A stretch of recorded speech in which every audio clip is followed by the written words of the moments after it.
반갑습니다. 방금 소개받은 안원영입니다.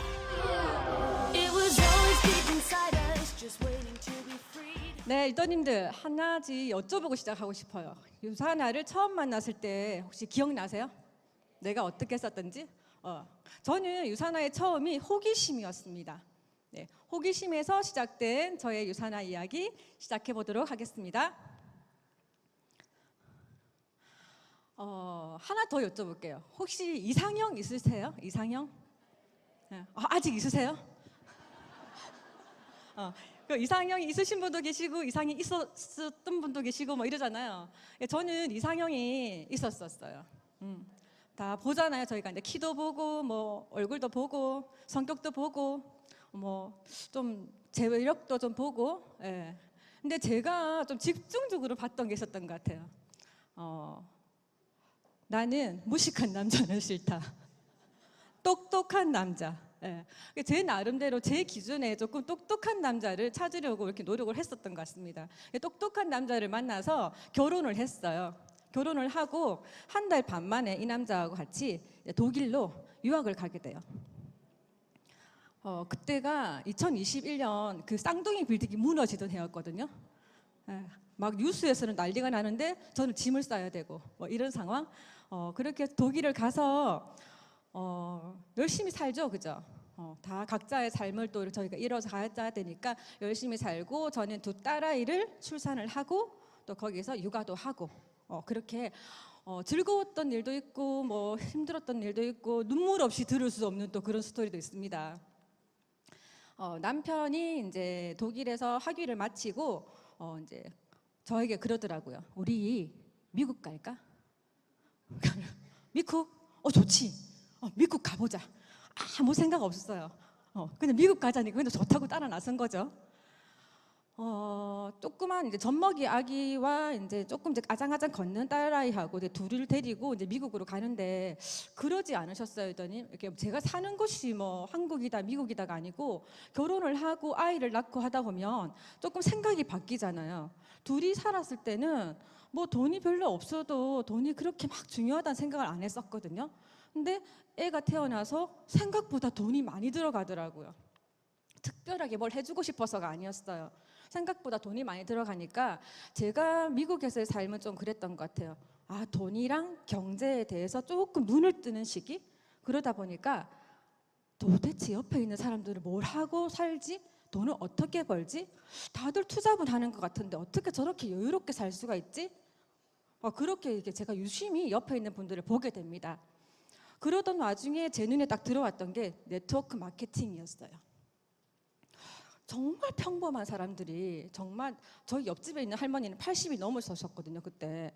근데도 너무너무 평범한 사람들이 생활 속에서 자연스럽게 네트워크 마케팅으로 소득을 만들어 가고 계시더라는 거죠. 그때 그런 생각을 했어요, 제가. 나도 한국 가면은 네트워크 마케팅을 해봐야겠다. 그 막연한 생각이 생각보다 빨리 와서 현실로. 연말에 이제 시부모님께 이제 인사를 드리죠. 뭐 크리스마스 잘 보내시라 뭐 이런 인사를 드렸더니 저희 시아버님께서 그냥 한국으로 들어오느라, 정말 이 한마디로 저희가 15년이 사실 짧지는 않잖아요. 그 세월을 한 달 만에 정리를 하고 한국으로 들어옵니다. 제가 한국 딱 처음 들어왔을 때 그런 생각을 했었을까요? 나 한국 가면 네트워크 마케팅 해야 되니까 지금부터 해야겠어. 안 그렇거든요, 사실은. 오니까 현실이더라고요. 애들이 말은 조금 할 수는 있지만 학교에서 같이 뭐 이렇게 수업을 따라갈 정도는 아니었었어요. 전혀 아무런 준비도 없이 왔었기 때문에 애들을 적응시키고 저도 적응을 해야 되고 남편도 적응을 해야 되고, 가족들이 각각 이제 각계 전투죠. 이제 살아남아야 됐었어요.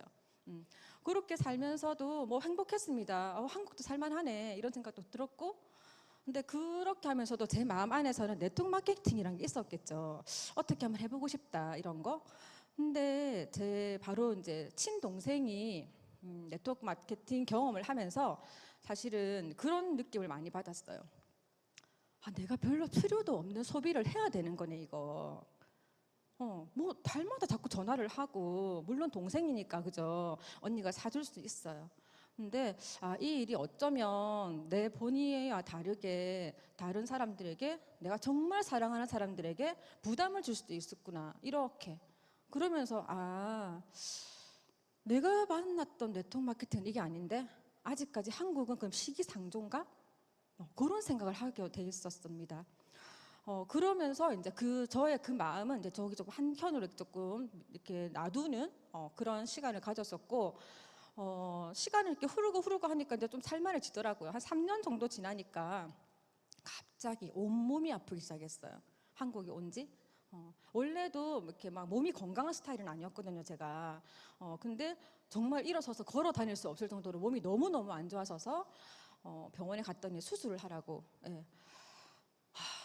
수술이라는 게 이제 막 이렇게 사실 뭐 하면 되는 거긴 하지만 저한테는 그런 느낌이 아니었거든요. 너무 막 저의 그 우울함과 내가 지금 그렇게 고생을 하다가 한국 왔는데 나는 몸이 아픈 것밖에 안 남았나부터 시작해서 너무 이렇게 우울함이 극치에 달하니까 그런 병원에도 가고 싶지가 않았어요. 그러다가 우연히 이제 제가 유산화를 제품으로 만나게 되죠. 유산화를 만나기 전입니다. 저 아닌 것 같죠? 네, 유산화를 만나기 전에 저도 이번 강의 준비하면서 깜짝 놀랐어요. 근데 정말 그 비움 체험이라는 거를 제가 정말 딱 일주일 하고 나서 너무너무 드라마틱한 효과를 제가 본 거예요. 그러니 어때요? 막 얘기를 하고 싶잖아요. 근데 제가 아는 사람이 없잖아요. 그 옆에 있는 남편을 붙들고 맨날 얘기를 하는 거죠. 자기야, 봐봐. 내가 아침에 왜 벌떡 일어났어. 손이 막 움직여. 손가락이 움직이지 않았거든요, 제가. 아침에 손가락이 움직이지 않아서 뭐 밥을 해주기는커녕 밥을 먹지도 못했었거든요. 근데 막 걸어 다녀. 막 뛰어 다녀. 이거 너무 대단한 것 같지 않아? 남편이 한마디 하더라고요. 너 지금 신흥 종교 집단에 빠진 여자 같으니까 나한테는 괜찮지만 밖에 나와서 절대 얘기하지 마. 빈정도 좀 상하고. 그래도 뭐 어떡해요. 내가 좋으니까 애들한테 먹이게 되죠. 저희 큰애 같은 경우에는 태어나면서부터 아토피로 너무 고생을 했었어요. 근데 너무 고생을 하다 보니 한국 오니까 비염이 극심해져서 뭐 도저히 숨을 못 쉬는 상황까지. 근데 영양제를 먹고 나니 코가 뻥 뚫린 거예요, 애가. 이거 이상한데? 근데 둘째 같은 경우에는 제가 이제 모유 수유를 할 때도 애가 그 변비가 너무 심한 악성 변비여가지고 정말 진짜 뭐 엄마가 이렇게 했었어야 되는 상황이었거든요. 근데 걔가 똥꼬가 뻥 뚫린 거예요. 뭐 코도 뚫려, 똥꼬도 뚫려. 저 이상 이해가 안 되는 거예요, 저는. 왜냐하면 제가 영양제를 하나도 안 먹던 사람이었거든요. 영양제를 저희가 이제 하나도 안 먹는다는 게 정말 하나도 안 먹는다는 게 아니고 별로 이렇게 믿음이 안 가니까 꾸준하게 챙겨 먹거나 뭐 그러진 않았다는 거죠. 그런데 어떻게 영양제가 이럴 수 있냐는 거지. 제가 도대체 이해가 안 되는 거예요. 너무 이해가 안 돼서 이제 물어봤어요. 저에게 이제 유산화를 알려준 분께. 그러시더라고요. 아니 어떻게 이렇게 코가 뻥 뚫릴 수가 있어요? 그거는요 이러면서 비타민 C랑 저희 다 알고 있는 거 포도씨 추출물을 이렇게 만나면 시너지 효과가 너무 많이 나서 항염 효과가 탁월해요, 이렇게 얘기하시는 거예요. 근데 그것도 이해가 안 됐어요. 저는 어떻게 비타민 C하고 포도씨 추출 만나, 그럼 포도 먹으면 되는데, 이런 느낌이었거든요. 도대체 제가 너무 이제 무식했던 거죠, 그게. 그런 얘기를 제가 와서 남편에게 합니다. 자기야, 이게 말이 돼? 야, 차라리 그러면 포도를 먹지, 맞지? 막 이러면서. 그랬더니 남편이 저에게 그러더라고요. 말이 돼. 이게 어떻게 말이 돼? 사실은 저에게는 남편이 그런 얘기 하지 마라 뭐 이랬지만, 본인이 보기에도 이제 와이프가 너무 좋아지고 애들도 너무 좋아지고 하다 보니까 본인이 알아본 거예요. 예. 알아보니까 저에게 그 관련된 논문을 이렇게 빼서 보여주는 거예요. 포도씨 추출물은 이런 거고 비타민 C는 이런 거야. 그러니까 분명히 이런 효과가 있어. 남편은 그때까지 계속해서 영양제를 꼭 먹어야 된다 생각하면서 영양제를 신봉하는 사람이었거든요. 그러고 나서 제가 이제 이렇게 바뀌죠. 네. 1년 이제 유산화를 하고 1년 정도 지났을 때 퓨처스 어치버 어워즈 나이트였던 것 같습니다. 자, 이 정도가 되면 어떠세요, 리더님들? 유산화에 관심이 가지잖아요. 예. 그리고 유산화에 관심이 가지니까 마이런 웬츠 박사님은 도대체 뭐 하는 사람인지 너무 궁금했어요. 그래서 제가 이제 마이런 웬츠 박사님에 대해서 막 또 이렇게 뭐 물어보고 뭐 알아보고 막. 근데 리더님들이 생각하셨을 때 마이런 웬츠 박사님 하면 생각나는 게 뭐예요? 면역학 박사님, 미생물학 박사님, 앱스타인바 바이러스를 뭐 30가지를 만드셨고, 걸연구소를 뭐 세우셨고, 세포 배양 전문가시고, 그죠? 근데 저는 이런 생각이 들었어요. 미생물학 면역학 박사? 그런 박사 우리 집에도 있는데? 이게 간단하게 제가 조금 이해를 돕기 위해서 저희 남편 양력을 소개를 하자면, 이제 독일에서 이제 석사를 생명공학을 했고요. 이제 독일에서 이제 이학 박사를 미생물학, 생물학 쪽으로, 생화학 쪽으로 이렇게 효소 반응 메커니즘 쪽으로 이제 전공을 했었습니다. 그리고 미국으로 가서는 이제 암센터에서 근무를 하면서 그 암세포를 연구하는 연구 교수로 이제 재직을 했었어요. 그러니 제가 이 사람한테 물어볼 수밖에 없겠죠. 네, 그렇게 이제 계속 물어보면서 저희는 제가 그래요. 도대체 이 할아버지 있잖아. 그때는 마이럴 웬츠 박사님도 입에 붙지도 않아요. 이 할아버지 있잖아. 진짜 그러니까 대단하다는 말이 좀 이상한 것 같아. 어떻게 이럴 수가 있어. 이러면서 알아보게 돼요. 근데 저희가 객관적으로 알아볼 수 있었던 건 사실 논문을 찾아보는 거였습니다. 마이럴 웬츠 박사님이 도대체 어느 정도 수준의 논문을 이제 기고를 하셨나. 왜냐하면 박사님이 주위에 많았어요. 미생물학 박사님도 많았고요. 면역학 박사님도 많았고요. 막 그냥 지인들이 다 박사님들이셨거든요. 그러니 이 웬츠 박사님은 또 어느 정도의 또 이렇게 논문을 이렇게 하시고 어느 정도의 과학 그걸 하셨나 뭐 이런 거 너무너무 궁금했는데 1967년에 그 사이언스지라고 하는 정말 대단한 논문지에 제1저자로 실리셨더라고요. 물론 알고 계신 분들은 알고 계시겠지만 그 논문도 이렇게 굉장히 이렇게 뭐 등급이라고 하긴 그런데 우리가 서플리먼트 같은 경우에도 별이 없는 것도 있고 그죠? 별이 1개부터 5개까지 이렇게 막 있잖아요. 논문도 마찬가지거든요. 점수가 0.5점부터 20점까지 쫙 이렇게 있어요. 예를 들면 한국의 뭐 국립대학교 정교수를 하고 싶으면 논문 몇 점짜리를 몇 편을 해야 된다. 뭐 이런 규정이 있습니다. 사이언스지를 제가 잠깐 조금 말씀을 드리자면 1880년대에 만들어져서 그 당시 에디슨이나 벨 같은 사람이 굉장히 후원을 많이 했던 역사가 굉장히 깊은 그런 논문지예요. 그런데 거기에 웬츠 박사님이 사실은 자연과학을 연구하시는 분들은 평생에 딱 한 번이라도 내가 저기 논문에 넣고 싶다. 그리고 많은 과학자분들이 그 논문지를 보고 참고 문헌을 쓰는 그런 곳이에요. 그런데 한두 개가 아니고 이렇게 많이 이분 뭐 있는데 이런 생각이 들면서 그러면 이제 점점 더 이분의 양력에 대해서 저희가 이제 부부가 조금씩 더 알아보게 되죠. 그러니까 앱스타인바 바이러스는 또 뭐야? 이렇게 되더라고요. 저는 앱스타인바 바이러스를 처음 들었을 때 말이 너무 어렵더라고요. 괜찮으셨어요? 너무 생소한 바이러스였거든요. 저희가 우리는 감기 바이러스 이런 얘기만 듣지 이런 얘기 듣지 않잖아요, 그죠? 근데 앱스타인바 바이러스가 사실은 전 세계 인들이 한 90% 이상은 항체를 갖고 있는 아주 흔한 바이러스 중에 하나예요. 근데 감염 경로가 뭐 타액이라던가 뭐 수혈이라던가 아니면 골수 이식이라던가 이렇게 직접적인 감염이다 보니까 이제 전염성이 굉장히 강하고. 일반적으로 조금 건강하신 분들은 괜찮습니다. 하지만 뭐 에이즈 환자라거나 골수 이식을 받는다거나 이런 분들은 면역 결핍 환자 같은 분들 이런 분들은 아주 고위험군으로 분류될 수가 있고 증상도 뭐 약간 뭐 오한, 발열, 두통 여기에서부터 자가 면역 질환까지 갈 수 있는 진단은 저희 이제 웬츠 박사님께서 만드신 진단 키트를 혈액으로 확진을 받을 수 있는 건데 중요한 거는 치료도 특별한 치료법이 없어요. 그리고 예방도 특별한 예방이 없습니다. 그래서 제가 이런 생각이 들더라고요. 그렇지. 웬츠 박사님이 병원성 미생물을 연구를 하시고 전염병 연구를 하시고 면역 체계에 대해서 연구를 하셨으니까 이 바이러스 진단시약을 만들어내는 거는 당연한 결과고 이걸 만드시면서 분명히 그런 의구심이 드셨을 것 같아요.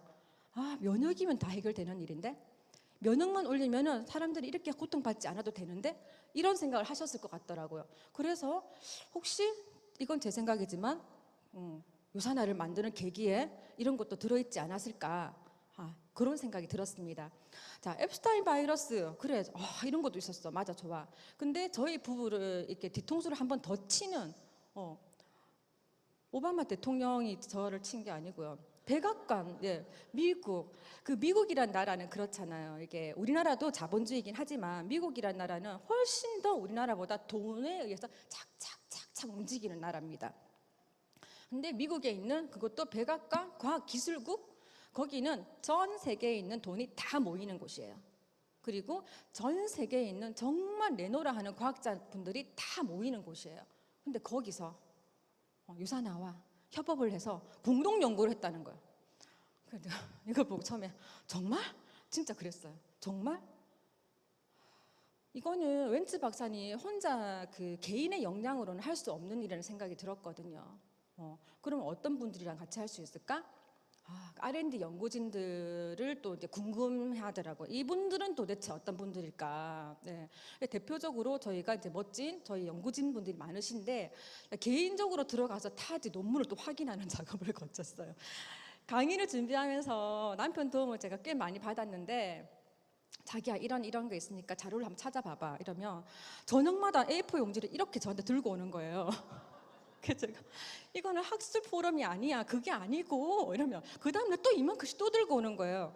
왜? 이제 됐다, 내가 이제 자료 필요 없다 이러니까 아니야, 이건 꼭 말씀을 드려야 돼. 아니야, 이거는 리더님들이 꼭 알아야 되는 거야. 그래서 내가 리더님들 머리 아프다, 그만해라. 네, 논문이 정말 정말 도배를 할 정도로 제가 지금 몇 장만 올렸어요. 그러니까 이걸 너무 많이 올리면 아침부터 토하실 수도 있잖아요. 여러 가지 논문들이 많고 특히 좀 미국은 당연한 거고요. 근데 캐나다나 중국의 유수한 대학들 진짜 멋진 연구원들과 계속해서 끊임없는 연구를 하고 계시고요. 요즘 같은 경우에는 그쪽으로 이렇게 스포츠 뉴트리션 쪽으로 연구를 훨씬 더 많이 확장해서 하고 계시더라고요. 그런 연구 결과를 제가 이제 논문으로 제 눈으로 확인을 했습니다. 자, 그러면은 끊임없는 연구를 하고 있는 도중에 저희가 궁금한 거는 그럼 지금 최근에 하고 있는 거 되게 궁금하잖아요.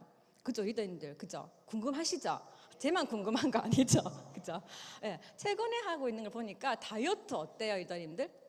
다이어트 뭐 다 해야지. 전 뭐 세계인들이 지금 다이어트 열광하잖아요.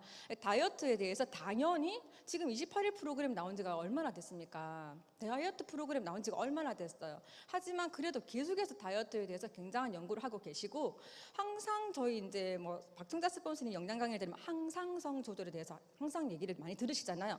항상성 조절에 대해서도 아직까지 이렇게 끊임없이 어제 김설아 리더님 저희 셀라비브 강의 듣고 어떠셨어요? 와 싶으셨잖아요. 어떻게? 셀라비브 스킨케어 아직도 계속해서 끊임없는 연구를 하고 계세요. 또 인셀리전스 기술력 특허까지 받았습니다. 특허까지 받았는데도 또 계속해서 정말로 진짜 과학자의 마음으로 계속해서 연구를 하고 계시고 사실 이제 이 영양제 같은 경우는 서양 의학이잖아요. 영양제는 서양 의학에 가까운데 왜 이렇게 중국에 있는 전통 의학과 함께 이렇게 연구를 하고 있냐. 동서양이 이렇게 같이 했을 때 시너지가 많다는 거를 끊임없는 연구를 통해서 저희 연구진들이 밝혀내고 있다는 거죠. 빨간색을 다 치면 너무 어지러우실 것 같아가지고 두 번째 줄은 빨간색 안 쳤는데 저희 화이버지 되게 좋아하시잖아요. 그죠? 자, 화이버지가 나온 지 얼마나 됐어요? 엄청 오래됐잖아요. 그죠? 저도 얼마 됐는지는 모릅니다. 근데 우리가 사업 설명을 하거나 소비자를 만났을 때 리더님들 그런 얘기 하시잖아요. 유산화는 제품의 수를 늘리지 않고 그거를 계속해서 연구를 해서 업데이트를 해서 발전시키는 그렇게 하는 회사야. 이 화이버지가 아직까지도 계속해서 이렇게. 그리고 제일 마지막 줄에는 글씨가 좀 작긴 한데 코파프라임 얘기예요. 한국에 들어오진 않지만 코파프라임이 이렇게 뇌 영양제잖아요. 여기서는 단 한 번의 사용으로 인지 능력이 얼마나 향상되고 있는지 이렇게까지 연구를 하고 계세요. 이 회사가 네트워크 마케팅 회사입니까? 그렇게 생각이 드세요, 이자님들? 그냥 저희 같이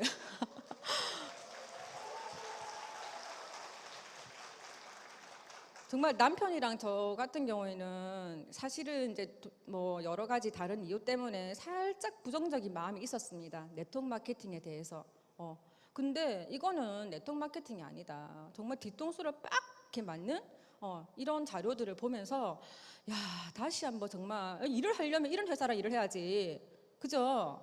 네, 이런 회사랑 일을 하고 계시는 리더님들이십니다, 지금.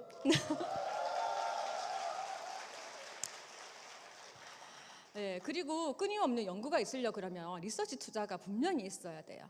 이거는 그 뭐 이렇게 신문 자료 있는 것 제가 좀 했는데 리서치 투자를 이렇게 2배로 늘리고 네, 새로운 R&D를 계속해서 발표를 한다 하는 그런 연구 결과, 그런 자료예요. 그러면 어떤 R&D 연구진을 또 이렇게 채용을 할까? 또 찾아보니까 뇌암, 난소암에 대해서 전문가, 분자생물학 전문가, 면역체계 전문가, 천연물 화학적 분석에 대해서 계속해서 발전해내는 그 분야의 최고인 분들. 근데 뇌암, 난소암 이런 쪽으로 이렇게 연구를 하려면 정말 천문학적인 이게 돈이 필요하거든요. 제가 잠깐 짧은 에피소드를 좀 말씀을 드리고 싶은데 미국에서 남편이 근무했었던 암센터는 뇌신경이랑 자궁암이 굉장히 유명한 연구소였어요. 그러다가 이제 그러구나, 남편이 하는 일에 우리가 크게 관심은 없잖아요. 그런 데서 일을 하나 보다 저는 그렇게 생각을 했습니다. 가서 얼마 되지 않았는데 깜깜한 밤에 잠을 자고 있는데 계속 뻥, 조금 더 있으면 또 뻥 막 이렇게 잠을 못 자겠는 거예요. 그래서 저는 폭죽을 누가 불꽃놀이를 하나 생각했어요. 진짜. 그래서 제가 남편한테 아니 얘들은 뭐 이렇게 맨날 파티야, 맨날 저렇게 잠도 못 자게 저렇게 불꽃놀이를 하고. 그랬더니 남편이 그러더라고요. 총소리잖아. 갑자기 잠이 확 깨면서 물론 총기 소지가 뭐 합법적인 나라긴 하지만 그렇게 가까운 데서 밤마다 총소리를 들어야 되는 그런 상황이 있었거든요. 그러고 나서 남편이 하는 말이 더 충격적이었어요. 봐, 저렇게 총기 사고가 잦으니까 인간의 신선한 뇌를 빨리 제공받을 수 있으니까 이 연구소가 뇌신경으로 탑인 거야. 내가 그래, 과학자들은 다 이상하구나, 머리가. 우리는 그런 생각도 못 하는데 그렇구나, 연구를 한다는 거는 그런 거구나. 그 남편의 직업에 대해서 사실 저희가 깊숙이 이해할 때는 잘 없잖아요. 그런 경험이 제가 좀 있었었는데 얼마나 많이 돈이 들어가는 줄 알아? 얼마나 많은 인적 자원이 들어가는 줄 알아? 이런 새로운 것을 밝혀낸다는 거는 정말 상상도 하지 못할 그 천문학적인 돈과 그런 인력이 들어가는 거야. 유산화에서 정말 천문학적인 돈과 인력이 계속해서 이렇게 들어가는 거거든요. 진짜 멋진 회사거든요, 이사님들.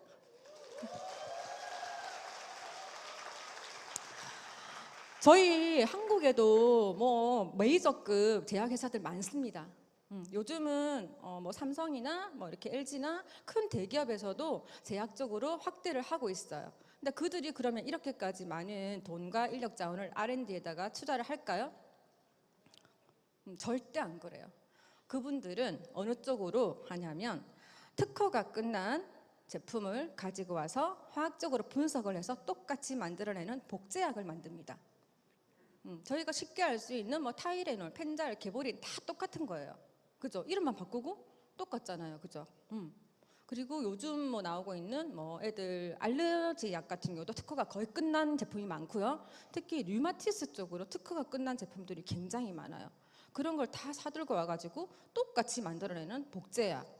아니면 삼성이나 뭐 셀트리온 같은 그런 큰 회사에서도 바이오 시밀러라고 그래서 그런 바이오 쪽으로 비슷한 작품을 계속해서 만들어내는 돈이 되는 일을 한다는 거죠. 회사에서는. 물론 자본주의 사회이기 때문에 회사는 이윤 추구를 해야 됩니다. 근데 유산화는? 이런 생각이 들더라고요. 이분들이 그런 능력이 안 돼서 그런가? 아니더라고요. 이게 참 저 혼자 막 이렇게 올라오는 다른 아니실 수도 있지만 저 혼자 지금 막 이렇게 오르고 있으니까 조금 낮추고 정말 멋진 회사라는 생각을 계속 이렇게 제가 강의를 준비하면서 너무 많이 들었고 또 저희가 알만한 레이첼 그 여자 박사님이요 그분 같은 경우에도 이때 같이 채용이 됐던데 마이크로바이옴 연구 전문 선임 과학자로 이렇게 연구진 같이 우리가 협업을 하는 그런 상황까지 왔습니다. 자, 그러면 요즘 저희 본사에서도 그렇고 이제 편 스폰서님이 계속 저희 서플리먼트가 아니고 인텔리전스 기술력에 대한 특허 굉장히 얘기 많이 하고 계시죠. 특허가 있다 그러더라고 처음에 들어왔는데 왜 특허가 있어? 그럼 어떻게 해야 돼요? 미국 특허청에 들어가서 검색을 해야 되죠. 안 하시는구나. 죄송해요.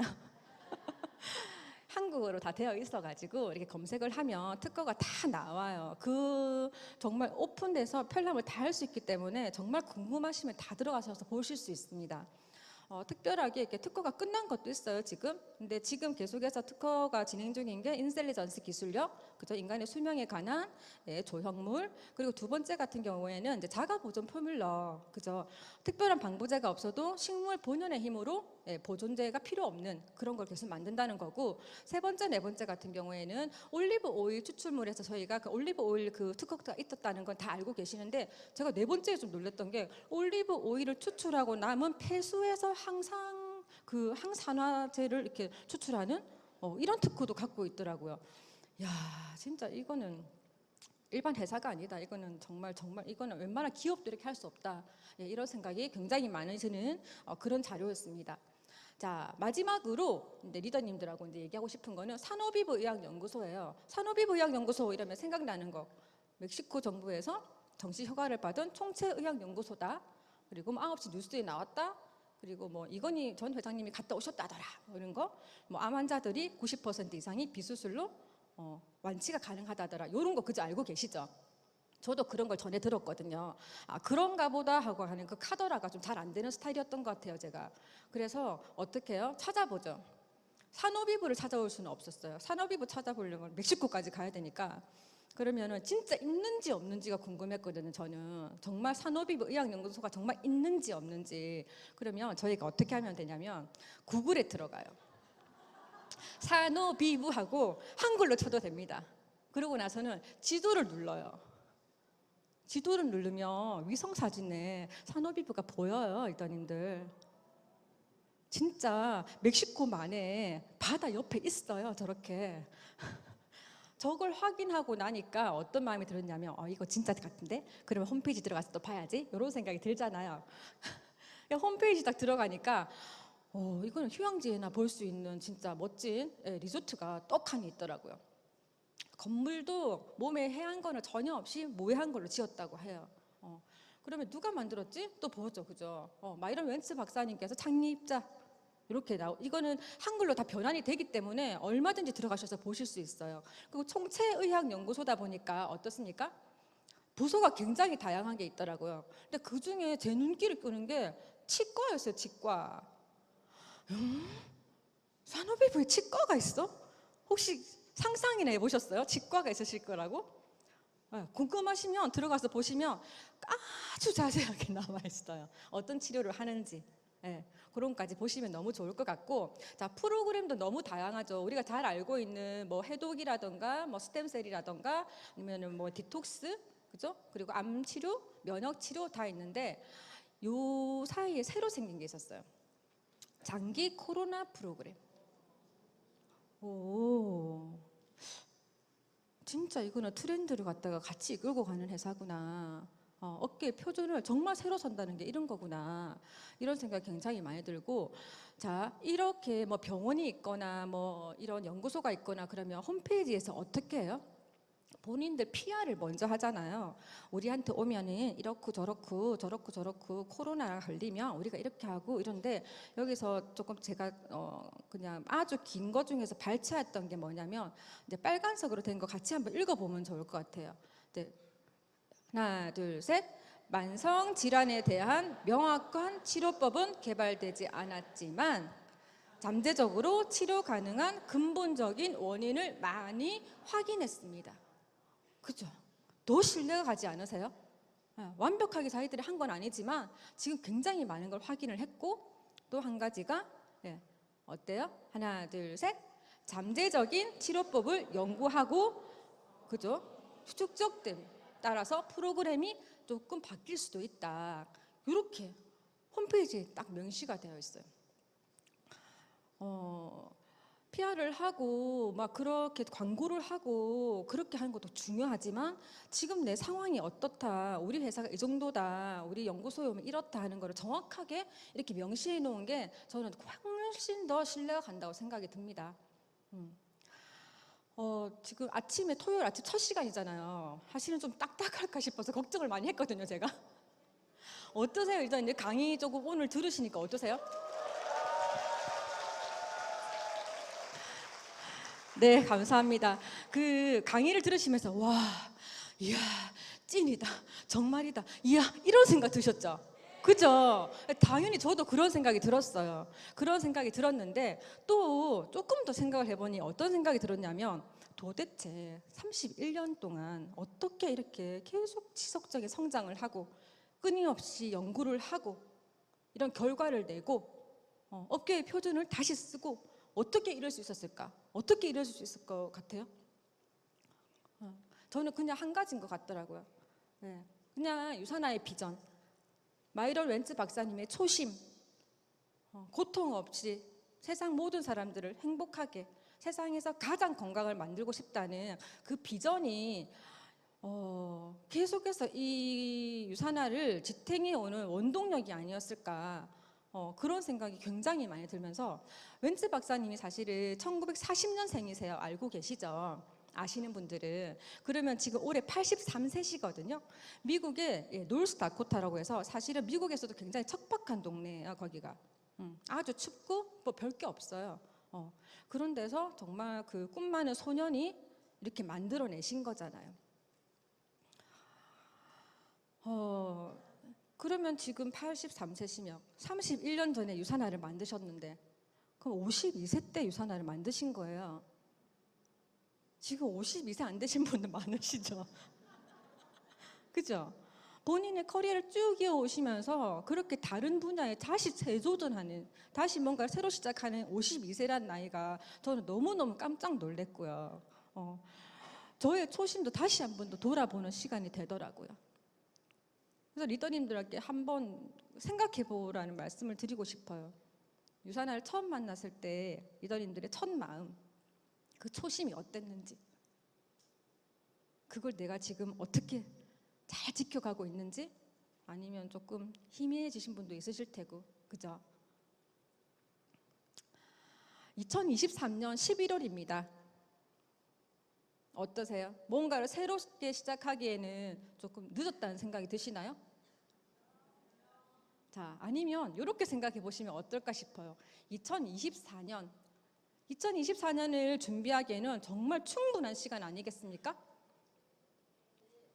네, 정말 찬란하게 빛나게 쭉쭉 뻗어나갈 우리 그로잉업 리더님들의 성장을 응원하면서 여기서 강의 마치겠습니다. 감사합니다.